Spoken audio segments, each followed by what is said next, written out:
The Veldt. George, I wish you'd look at the nursery. What's wrong with it? I don't know. Well then, I want you to look at it is all, or call a psychologist in to look at it. What would a psychologist want with a nursery? You know very well what he'd want. His wife paused in the middle of the kitchen and watched the stove busy humming to itself, making supper for four. It's just that the nursery is different now than it has. All right, let's have a look. They walked down the hall of their soundproofed Happy Life home, which had cost them $30,000 installed. This house, which clothed and fed and rocked them to sleep and played and sang, and was good to them. Their approach sensitized a switch somewhere, and the nursery light flicked on when they came within 10 feet of it. Similarly, behind them, in the halls, lights went on and off as they left it behind, with a soft automaticity. Well, said George Hadley. They stood on the thatched floor of the nursery. It was 40 feet across by 40 feet long, and 30 feet high. It had cost half again as much as the rest of the house. Nothing's too good for our children, George had said. The nursery was silent. It was empty as a jungle glade at hot high noon. The walls were blank and two-dimensional. Now, as George and Lydia Hadley stood in the center of the room, the walls began to purr and recede into crystalline distance. It seemed, and presently an African veldt appeared in 3 dimensions, on all sides in colors reproduced to the final pebble and bit of straw. The ceiling above them became a deep sky with a hot yellow sun. George Hadley felt the perspiration start on his brow. Let's get out of the sun, he said. This is a little too real, but I don't see anything wrong. Wait a minute, you'll see, said his wife. Now the hidden odorphonics were beginning to blow a wind of odor at the two people in the middle of the baked veldtland. The hot straw smell of lying grass, the cool green smell of the hidden waterhole, the great rusty smell of animals, the smell of dust like a red paprika in the hot air. And now the sounds, the thump of distant antelope feet on grassy sod, the papery rustling of vultures.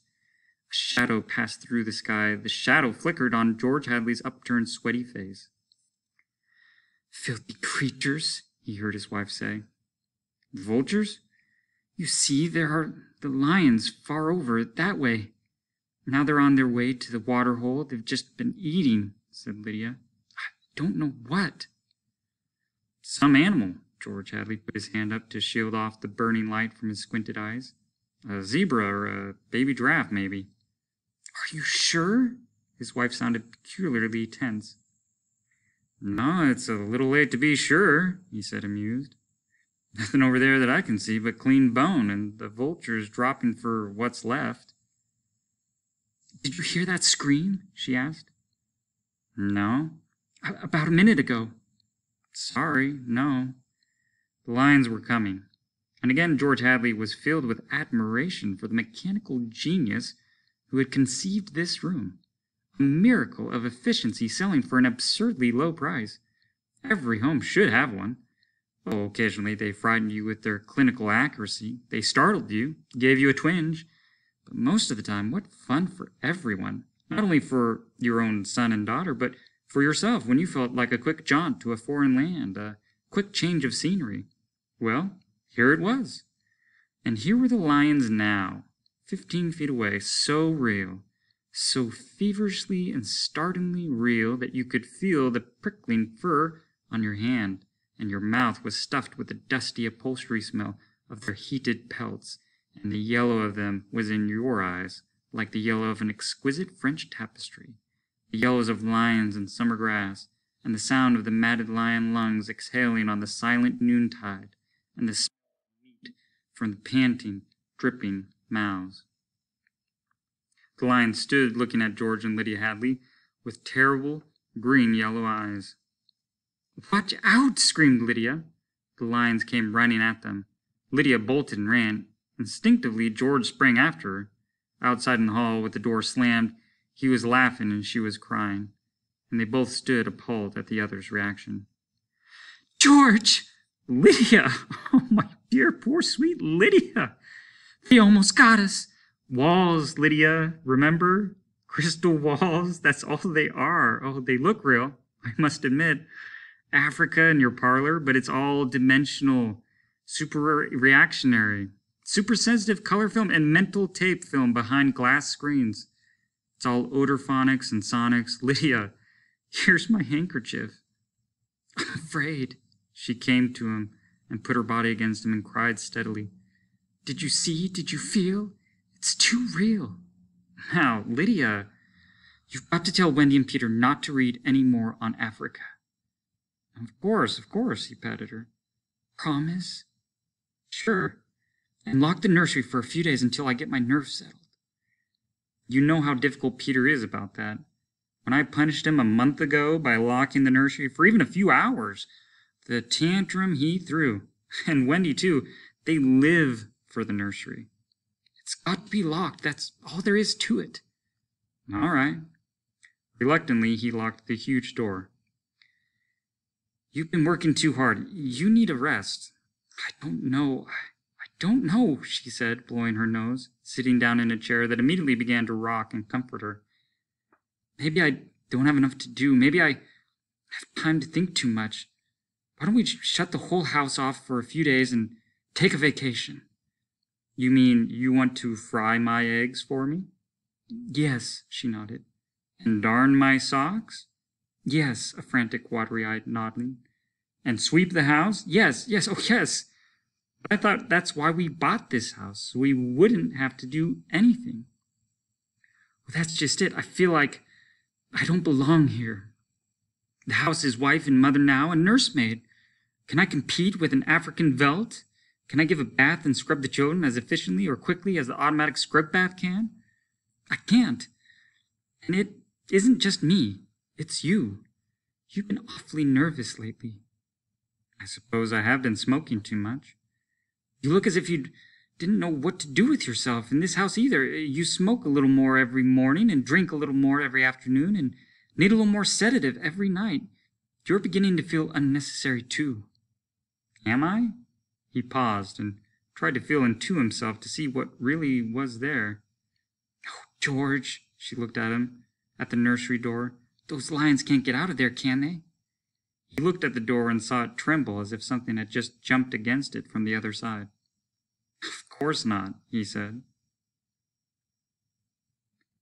At dinner, they ate alone, for Wendy and Peter were at a special plastic carnival across town and had televised home to say they'd be late, to go ahead eating.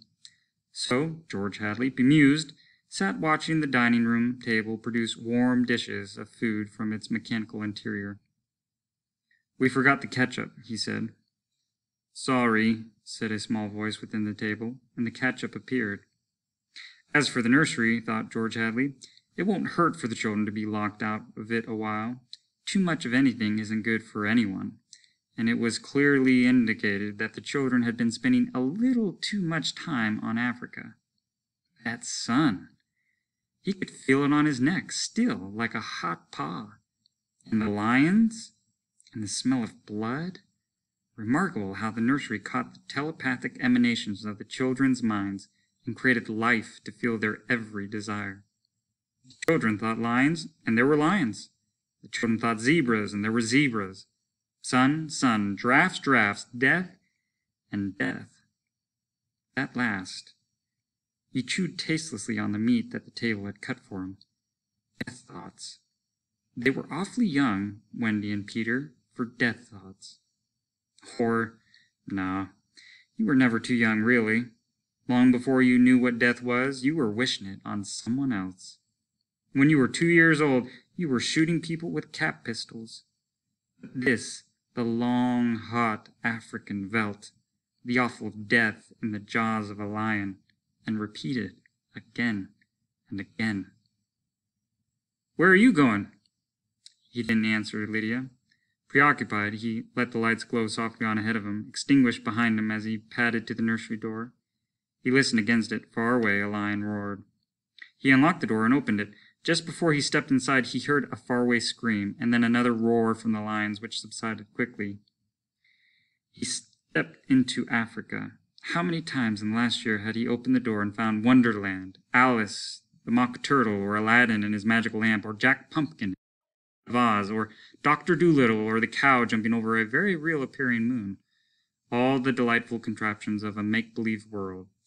How often had he seen Pegasus flying in the sky ceiling, or seen fountains of red fireworks, or heard angel voices singing. But now, this yellow-hot Africa, this bake oven with murder in the heat. Perhaps Lydia was right. Perhaps they needed a little vacation from the fantasy, which was growing a bit too real for 10-year-old children. It was all right to exercise one's mind with gymnastic fantasies, but when the lively child mind settled on one pattern, it seemed that, at a distance, for the past month, he had heard lions roaring and smelled their strong odor seeping as far away as his study door. But, being busy, he had paid it no attention. George Hadley stood on the African grassland alone. The lions looked up from their feeding, watching him. The only flaw to the illusion was the open door through which he could see his wife far down the dark hall, like a framed picture, eating her dinner abstractedly. "Go away," he said to the lions. They did not go. He knew the principle of the room exactly. You sent out your thoughts. Whatever you thought would appear. "Let's have Aladdin and his lamp," he snapped. The Veltland remained. The lions remained. "Come on, room. I demand Aladdin," he said. Nothing happened. The lions mumbled in their baked pelts. "Aladdin!" He went back to the dinner. "The room's foul and out of order," he said. "It won't respond." Or what? "Or it can't respond," said Lydia, "because the children have thought about Africa and lions and killing so many days that the room is in a rut." Could be. Or Peter set it to remain that way. Set it? He may have got into the machinery and fixed something. Peter doesn't know machinery. He's a wise one for 10, that IQ of his. Nevertheless. "Hello, Mom. Hello, Dad." The Hadleys turned. Wendy and Peter were coming in the front door, cheeks like peppermint candy, eyes like bright blue agate marbles, a smell of ozone on their jumpers from their trip in the helicopter. "You're just in time for supper," said both parents. "We're full of strawberry ice cream and hot dogs," said the children, holding hands, "but we'll sit and watch." "Yes, come tell us about the nursery," said George Hadley. The brother and sister blinked at him and then at each other. "Nursery?" "All about Africa and everything," said the father with false joviality. "I don't understand," said Peter. "Your mother and I were just traveling through Africa with rod and reel, Tom Swift and his electric lion," said George Hadley. "There's no Africa in the nursery," said Peter simply. "Oh, come now, Peter, we know better." "I don't remember any Africa," said Peter to Wendy. "Do you?" "No." "Run, see, and come tell." She obeyed. "Wendy, come back here," said George Hadley, but she was gone. The house lights followed her like a flock of fireflies. Too late, he realized. He had forgotten to lock the nursery door after his last inspection. "Wendy'll look and come tell us," said Peter. "She doesn't have to tell me. I've seen it." "I'm sure you're mistaken, Father." "I'm not, Peter. Come along now." But Wendy was back. "It's not Africa," she said breathlessly. "We'll see about this," said George Hadley, and they all walked down the hall together and opened the nursery door. There was a green, lovely forest, a lovely river, a purple mountain, high voices singing, and Rima, lovely and mysterious, lurking in the trees, with colorful flights of butterflies like animated bouquets lingering in her long hair. The African Veltland was gone. The lions were gone. Only Rima was here now, singing a song so beautiful that it brought tears to your eyes. George Hadley looked in at the changed scene. "Go to bed," he said to the children. They opened their mouths. "You heard me," he said. They went off to their air closet, where a wind sucked them like brown leaves up the flue to their slumber rooms. George Hadley walked through the singing glade and picked up something that lay in the corner near where the lions had been. He walked slowly back to his wife. "What is that?" she asked. "An old wallet of mine," he said. He showed it to her. The smell of hot grass was on it, and the smell of a lion. There were drops of saliva on it. It had been chewed, and there were blood smears on both sides. He closed the nursery door and locked it tight. In the middle of the night, he was still awake, and he knew his wife was awake. "Do you think Wendy changed it?" she said at last in the dark room. "Of course. Made it from a veldt into a forest and put Rima there instead of lions?" "Yes." "Why?" "I don't know. But it's staying locked until I find out." "How did your wallet get there?" "I don't know anything," he said, "except that I'm beginning to be sorry we bought that room for the children. If children are neurotic at all, a room like that, it's supposed to help them work off their neurosis in a healthful way. I'm starting to wonder." He stared at the ceiling. "We've given the children everything they've ever wanted. Is this our reward? Secrecy? Disobedience?" "Who was it said children are carpets? They should be stepped on occasionally.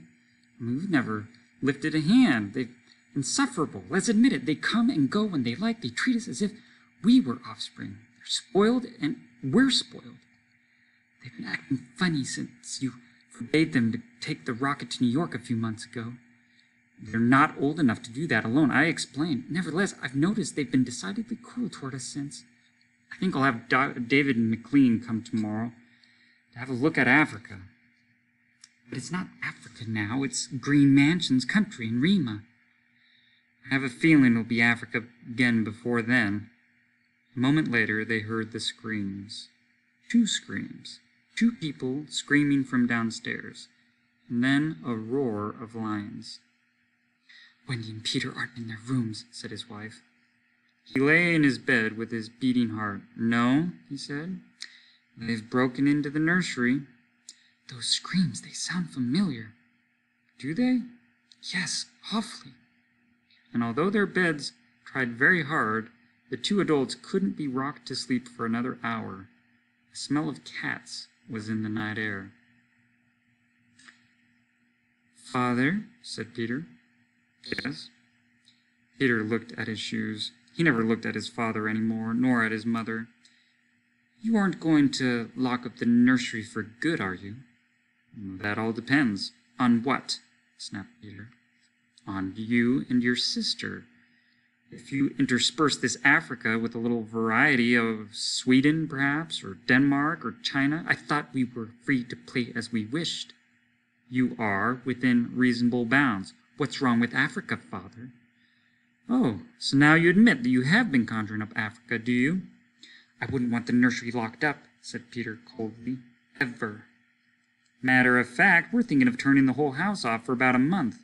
Live sort of a carefree, one-for-all existence." "That sounds dreadful. I'd have to tie my own shoes instead of letting the shoe tire do it, and brush my own teeth, and comb my hair, and give myself a bath. It would be fun for a change, don't you think?" "No, it would be horrid. I didn't like it when you took out the picture painter last month." "Well, that's because I wanted you to learn to paint all by yourself, son." "I don't want to be doing anything but look and listen and smell. What else is there to do?" "All right, go play in Africa. Will you shut it off, the house, sometime soon?" "We're considering it. I don't think you'd better consider it any more, Father." "I won't have any threats from my son." "Very well." And Peter strolled off to the nursery. "Am I on time?" said David McLean. "Breakfast?" asked George Hadley. "Oh, thanks. Had some. What's the trouble?" "David, you're a psychologist." "I should hope so." "Well, then, have a look at our nursery. You saw it a year ago when you dropped by. Did you notice anything peculiar about it then?" "Can't say I did. Usual violences, a tendency toward a slight paranoia here or there. Usual in children because they feel persecuted by parents constantly, but really nothing." They walked down the hall. I locked the nursery up, explained the father, and the children broke back into it into the night, and I let them stay so they could form the patterns for you to see. There was a terrible screaming from the nursery. There it is, said George Hadley. See what you make of it. They walked in on the children without rapping. The screams had faded. The lions were feeding. Run outside a moment, children, said George Hadley. No, don't change the mental combination. Leave the walls as they are. Get. With the children gone, the two men stood studying the lions, clustered at a distance, eating with a great relish whatever it was they had caught. I wish I knew what it was, said George Hadley. Sometimes I can almost see. Do you think if I brought high-power binoculars here and... David McLean laughed dryly. Hardly, he turned to the study of the fall walls. How long has this been going on? A little over a month. It certainly doesn't feel good. I want facts, not feelings. My dear George, a psychologist never saw a fact in his life. He only hears about feelings, vague things. This doesn't feel good, I tell you. Trust my hunches and my instincts. I have a nose for something bad. This is very bad. My advice to you is to have the whole damn room torn down and your children brought to me every day during the next year for treatment.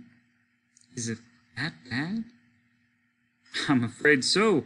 One of the original uses of these nurseries was so that we could study the patterns left on the walls by the children's minds, study at our leisure, and help the child.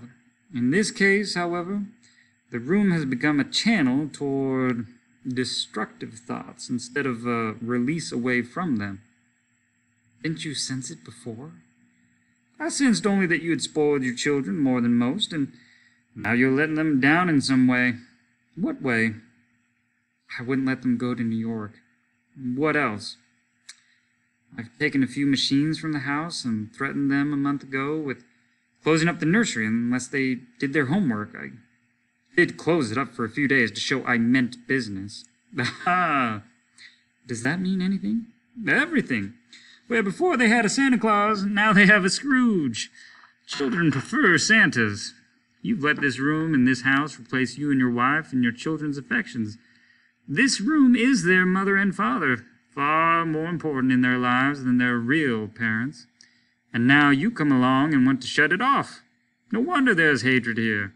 You can feel it coming out of the sky. Feel that sun. George, you'll have to change your life. Like too many others, you built it around creature comforts. Why, you'd starve tomorrow if something went wrong in your kitchen. You wouldn't know how to tap an egg. Nevertheless, turn everything off. Start new. It'll take time, but we'll make good children out of bad in a year. Wait and see. But won't the shock be too much for the children, shutting the room up abruptly for good? I don't want them going any deeper into this, that's all. The lions were finished with their red feast. The lions were standing on the edge of the clearing watching the two men. Now I'm feeling persecuted, said Miss Clean. Let's get out of here. I never have cared for these damn rooms. It makes me nervous. The lions look real, don't they? Said George Hadley. I don't suppose there's any way... What? That they could become real? Not that I know. Some flaw in the machinery, a tampering or something? No. They went to the door. I don't imagine the room will like being turned off, said the father. Nothing ever likes to die, even the room. I wonder if it hates me for wanting to switch it off. Paranoia is thick around here today, said Dr. McLean. You can follow it like a spoor. Hello. He bent and picked up a bloody scarf. This yours? No. George Hadley's face was rigid. It belongs to Lydia. They went to the fuse box together and threw the switch that killed the nursery. The two children were in hysterics. They screamed and pranced and threw things. They yelled and sobbed and swore and jumped at the furniture. You can't do that to the nursery! You can't! Now, children! The children flung themselves onto a couch, weeping. George, said Lydia Hadley, turn on the nursery just for a few moments. You can't be so abrupt. No, you can't be so cruel. Lydia, it's off, and it stays off. And the whole damn house dies as of here and now. The more I see of the mess we put ourselves in, the more it sickens me. We've become contemplating our mechanical, electronic navels for far too long. My God, how we need a breath of honest air. He marched about the house, turning off the voice clocks, the stoves, the heaters, the shoe shiners, the shoelacers, the body scrubbers and swabbers and massagers, and every other machine he could put his hand to. The house was full of dead bodies, it seemed. It felt like a mechanical cemetery, so silent. None of the humming, hidden energy of machines waiting to function at the tap of a button. "Don't let them do it," Peter wailed at the ceiling as if he was talking to the house, the nursery. "Don't let Father kill everything." He turned to his father. "Oh, I hate you. Insults won't get you anywhere. I wish you were dead." "We were, for a long while. Now we're going to really start living. Instead of being handled and massaged, we're going to live." Wendy was still crying, and Peter joined her again. "Just a moment, just a moment, just a moment of the nursery," they wailed. "Oh, George," said the wife, "it can't hurt." All right, if they'll just shut up. 1 minute, mind you, and then off forever." "Daddy, Daddy, Daddy," sing the children, smiling, wet faces. "And then we're going on a vacation. David McLean is coming back in half an hour to help us move out and get to the airport. I'm going to dress. You turn the nursery on for a minute, Lydia. Just a minute, mind you." And the three of them went babbling off while he let himself be vacuumed upstairs through the air flue and set about dressing himself. A minute later, Lydia appeared. "I'll be glad when we get away," she sighed. "Did you leave them in the nursery?" "I wanted to dress too. Oh, that horrid Africa. What can they see in it?" "Well, in 5 minutes we'll be on our way to Iowa. Lord, how did we ever get into this house? What prompted us to buy a nightmare? Pride, money, foolishness. I think we'd better get downstairs before those kids get engrossed with those damn beasts again." Just then they heard the children calling. "Daddy, Mommy, come quick, quick!" They went downstairs in the air flue and ran down the hall. The children were nowhere in sight. "Wendy, Peter!" They ran into the nursery. The Veldt land was empty, save for the lions waiting, looking at them. "Peter? Wendy?" The door slammed. "Wendy? Peter?" George Hadley and his wife whirled and ran back to the door. "Open the door!" cried George Hadley, trying the knob. "Why, they've locked it from the outside. Peter!" He beat the door. "Open up!" He heard Peter's voice outside and against the door. "Don't let them switch off the nursery in the house," he was saying. Mr. and Mrs. George Hadley beat at the door. "Now, don't be ridiculous, children. It's time to go. Mr. McLean will be here in a minute, and then they heard the sounds. The lions on 3 sides of them, in the yellow veldt grass, padding through the dry straw, rumbling and roaring in their throats. The lions. Mr. Hadley looked at his wife, and they turned and looked back at the beast edging slowly forward, crouching, tails stiff. Mr. and Mrs. Hadley screamed. And suddenly they realized why those other screams had sounded familiar. "Well, here I am," said David McLean in the nursery doorway. "Oh, hello." He stared at the 2 children seated in the center of the open glade, eating a little picnic lunch. Beyond them was the water hole in the yellow veldt land. Above was the hot sun. He began to perspire. "Where are your father and mother?" The children looked up and smiled. "Oh, they'll be here directly." "Good. We must get going." At a distance, Mr. McLean saw the lions fighting and clawing and then quieting down to feed in silence under the shady trees. He squinted at the lions with his hand up to his eyes. Now the lions were done feeding. They moved to the water hole to drink. A shadow flickered over Mr. McLean's hot face.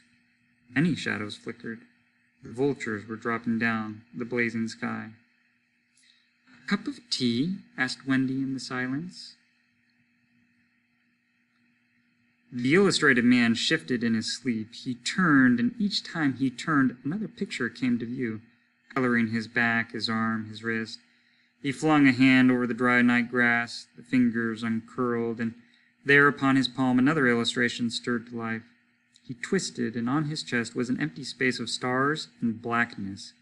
Deep, deep, and something moving among those stars, something falling in the blackness, falling while I watched.